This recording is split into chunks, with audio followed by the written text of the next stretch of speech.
이번 시간은 7번 문제부터 한번 보도록 하죠. 다음 제시된 단강 과수원의 조건을 보고 최소 적정 표본 주수를 각각 구하시오. 단 적정 표본 주수 산정식을 함께 기술해라 했습니다. 여기서 이제 적정 표본 주수라는 이 개념은 우리가 표본 주수를 산정할 때 품종별, 수령별, 재배 방식별로 각각 표본주를 배분을 해야 됩니다. 그래서 만약에 과수원 내에 단일 품종만 있다면 단일 품종, 단일 수령, 그리고 단일 재배 방식이라면 별표 1에 따른 표본주수표, 이 별표 1에 따른 이 표본주를 선정을 해서 거기에 따라서 우리가 이 표본주를 선정을 하면 됩니다. 그런데 이제 문제는 과수원 내에 이 품종이 여러 품종이거나 그리고 또 수령이 여러 수령이거나 또는 재배 방식이 서로 다르다. 우리 예를 들어서 이 사과 과수원인데 품종이 두 개다. 품종이 두 품종에 수령이 두 개다. 그리고 재배 방식이 일반 재배, 반밀식 재배, 밀식 재배에서 재배 방식이 각각 세 가지 형태로 재배되고 있다. 그러면 토탈 우리 적정 표본주 산정할 때 몇 번 계산해야 돼요? 한 품종당 6번씩 해서 12개. 그래서 품종 따로, 그리고 수령 따로, 재배 방식 따로 해서 각각 이걸 어떻게 배분할 것이냐 하는 문제가 적정 표본주 산정의 방법입니다. 뭐 예를 들어서 우리 계산해 봤더니 3.4주 이렇게 나왔다라고 가정해 볼까요? 3.4주가 나왔다. 그러면 우리 표본 조사할 때 나무 3그루 하고 40%만 조사한다. 이건 말이 되지 않죠. 그래서 어떻게 표본주를 배분할 것이냐, 여기에 대해서 규정을 하고 있고, 이 규정은 적과전 종합위원 방식에서 이 기술이 되어 있지만 이 뒤에 나오는 나머지 것들 있죠.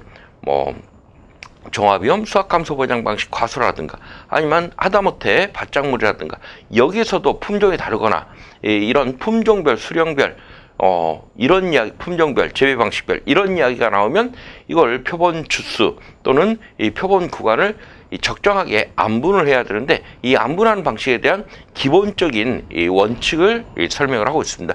그럼 제일 먼저 나오는 게 우리 조건을 봤더니 품종이 부유입니다. 부유 품종에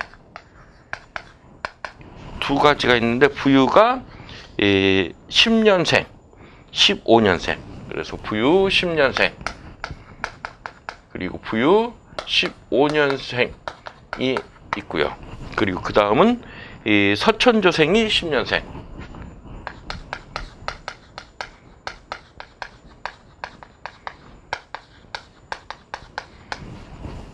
그리고 대한단감이 10년생.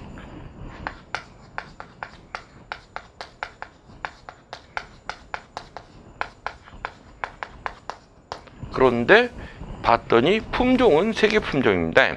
그런데 이 부유 같은 경우에는 10년생과 15년생 수령 조건이 서로 달라요. 그래서 이 표본주를 배분할 때 4개로 나눠서 배분을 해야 된다. 그래서 이걸 얼마나 골고루 배분할 것이냐.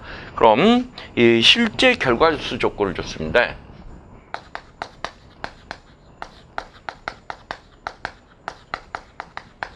실제 결과주수라고 하는 것은 과수원 내에 있는 모든 나무수를 전부 다 실제 결과주수로 계산했어요. 그래서 이 과수원 내에 있는 모든 나무수라고 하면 이 나무가 살아있든 죽어있든 그건 관계가 없습니다. 그래서 실제 결과주수 내에는 뭐가 포함해요? 고사주수라든가 미고상주수, 하다못해 수학 불능주수까지 모두 포함된 나무수입니다. 어찌 보면 이것은 이 가입할 때 당시에, 우리가 보험 가입할 때 당시에 보험 가입 나무수를 실제 결과주수라고 표현하고 있어요. 그런다는 이야기는 보험 계약 당시에는 살아있던 나무가 계약 이후에 어떤 재해로 인해서 죽었다거나 아니면 보상하는 제2의 원인으로 죽었다든가, 이것도 계약할 때 당시에는 살아있던 나무죠. 따라서 실제 결과주수 안에 포함이 될 것이다. 단 실제 결과주수 내에 포함되지 못하는 경우는 어떤 경우 있어요? 유목이라든가 이 인수 제한 조건들이 있었죠.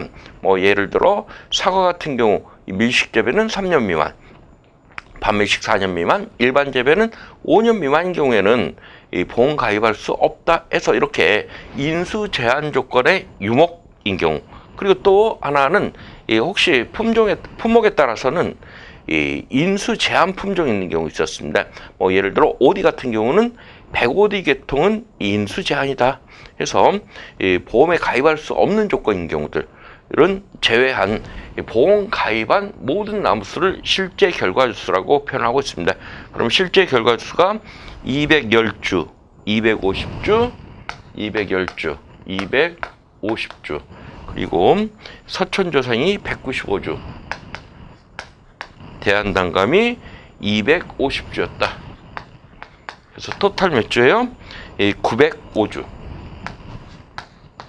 그런데 이 905주를 기준으로 해서 이 별표 1에 따른 이 표본 주수를 산정하는 게 아니란 얘기예요. 왜 아니에요? 이 조사 대상 주수를 다시 산정을 해야 됩니다. 그래서 별표 1에 따른 표본 주수는 이 조사 대상 주수 대비로 구하고 있습니다. 그럼 실제 결과 주수에서 마이너스 고사 주수 마이너스 이 미보상 주수 마이너스 수학불능 마이너스 기수학주수.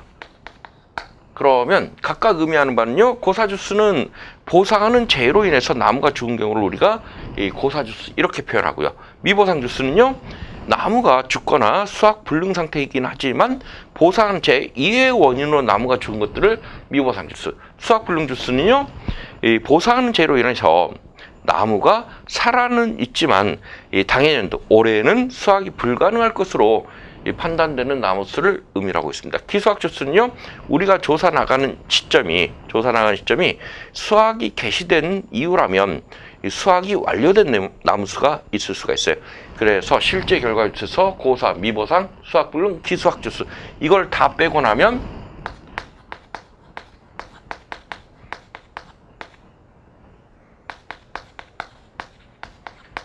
조사 대상 주수가 산정이 됩니다.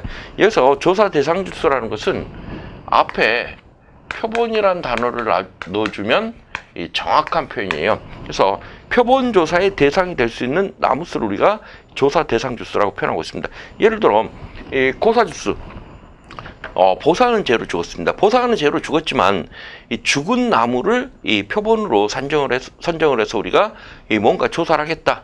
조사가 가능할까요?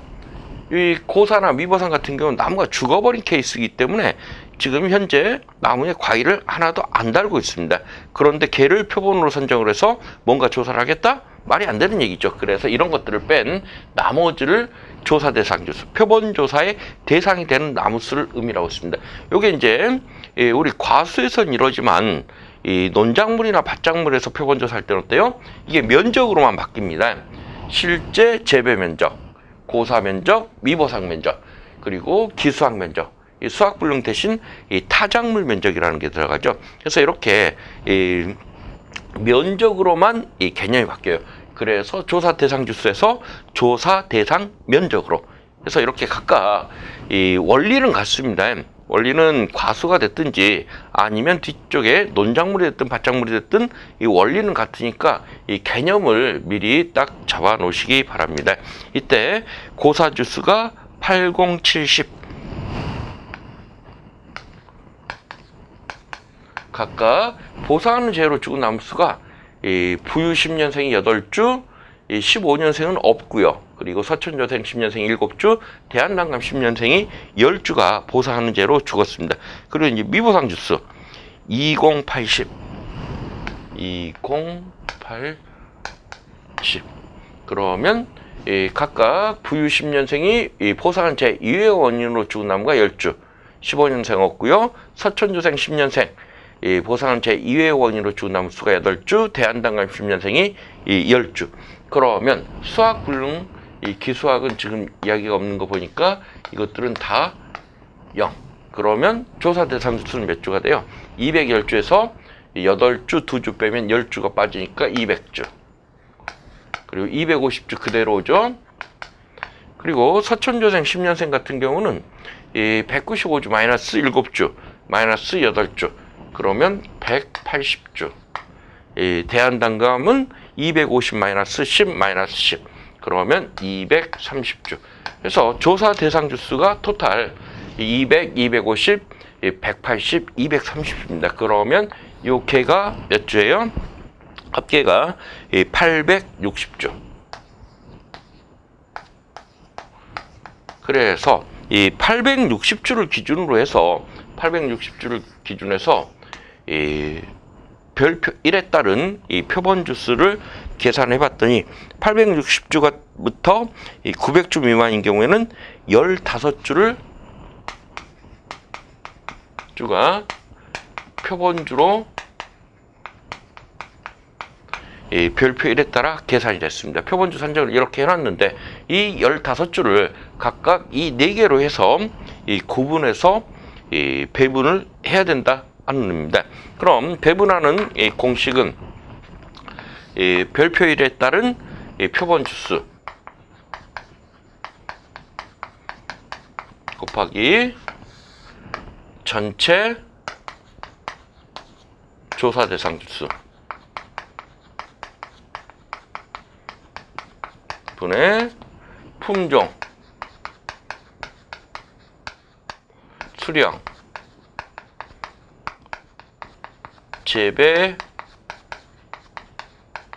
방식별 조사 대상 주수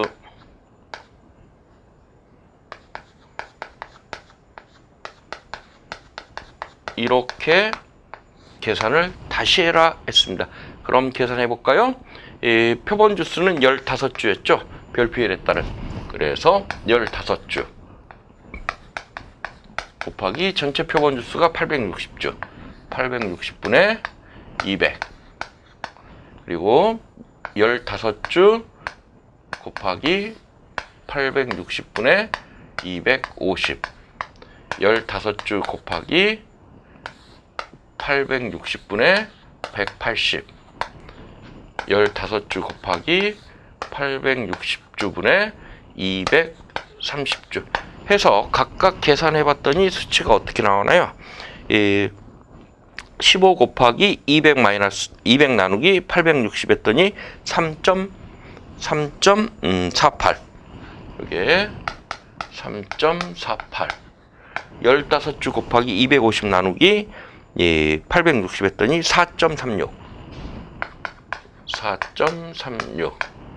세 번째는 15주 곱하기 180 나누기 860 했더니 3.13 그리고 대한단감 10년생 15주 곱하기 230주 나누기 860주 4.01 근데 여기서 소수점 첫째 자리에서 무조건 올림이라고 했어요. 그래서 예를 들어서 아까 말씀드린 것처럼 지금 부유 10년생 같은 경우 3.48이 나왔습니다. 이랬을 때 우리가 나무 세 그루, 부유 10년생 나무 세 그루하고 나머지 한 그루에 48%만 조사를 하겠다. 이런 것은 논리적으로 말이 안 돼요. 그래서 나무를 한 그루를 다 조사를 했으면 하고 안 하면 안 하고 이렇게 가야 되는데 그래서 실제 적정 표본 주수는요.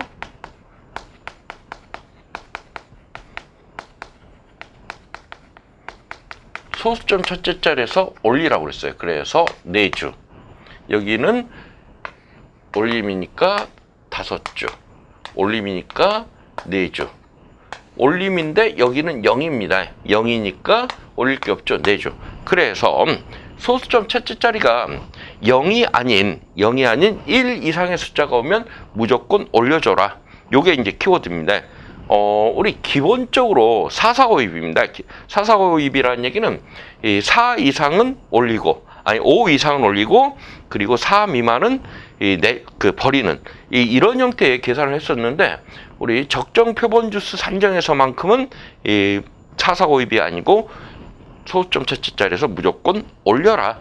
그래서 기본적으로 이 별표일에 따른 15주보다 더 많이 하는 것은 인정이 되지만 15주 미만으로 조사하는 것은 인정이 안 됐죠.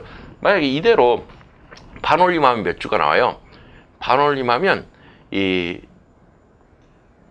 14주. 그럼 15주 미만 조사가 됩니다. 그런데 적정 표본주수 산정 방식에 따라서 올렸더니 몇 주가 돼요? 4, 3, 12, 17주를 이 표본주로 선정을 해서 이 조사를 하도록 이렇게 규정을 하고 있습니다. 그래서 이 규정은 뒤쪽에 나오는 모든 품목의 품종, 제외 방식별로 이 조사 대상을 별도로 구하고, 그리고 표본 구간 또는 표본주를 선정하는 이러한 그 단서가 붙은 경우에는 공통적으로 전부 다 이렇게 적용해라 하는 가장 기본적인 원칙 중에 하나입니다. 그래서 표본주수 적정 표본주수 산정 방법에 관련된 기본적인 내용. 그래서 계산하는 방식과 그리고 이렇게 소점 첫째 자리에서 무조건 올립니다 하는 내용만 기억을 하시면 되겠고, 요 문제는 한번 우리가 출제가 기출이 됐었습니다. 기출이 됐던 문제인데 또 출제 가능성이 있는 내용이니까 반드시 기억을 해 두십시오.